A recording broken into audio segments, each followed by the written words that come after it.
pengajar, bukan sebagai penyamun. Inilah doktrin substitusi. Kalau dalam teologi, ini doktrin ajaran substitusi, penggantian. Tuhan Yesus dianggap sebagai penyamun, pemberontak, supaya kita yang berdosa, yang seharusnya pemberontak, diganti. Ini penggantian Tuhan Yesus.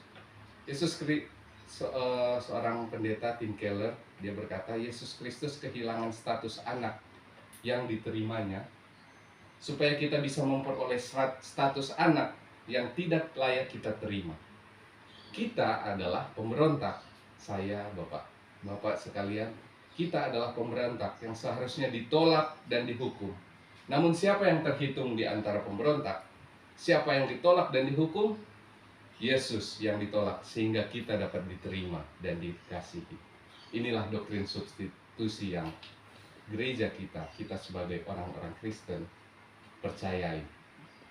Ada doktrin substitusi lainnya, yaitu dari agama Islam, yang orang tahu bukan Yesus yang disalib, tetapi diganti. Jadi Yesus tidak disalib. Justru karena Tuhan Yesus disalib, dianggap sebagai penyamun, itulah kita yang harusnya pemberontak, kita ditukar. Kenapa tidak sebagai pengajar? Sekali lagi, karena kita bukan pengajar, kita dianggap sebagai pemberontak. Kita yang bersalah seharusnya kita dihakimi, namun Yesus dihakimi supaya kita dibenarkan. Inilah mengapa ia harus ditangkap. Waktu ada kata, tetapi inilah saat kamu dan inilah kuasa kegelapan itu.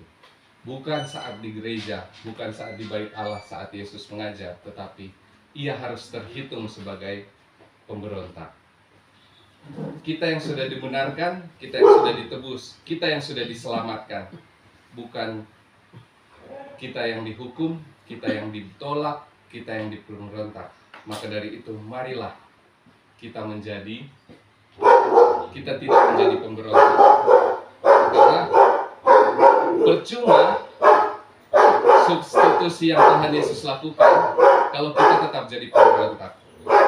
Agar nyata pekerjaan Tuhan Yesus yang sudah membenarkan kita yang sudah ditebus, kita yang sudah diselamatkan, adalah kita tidak menjadi pemberontak melawan Tuhan. Amin. Kita siapkan persembahan.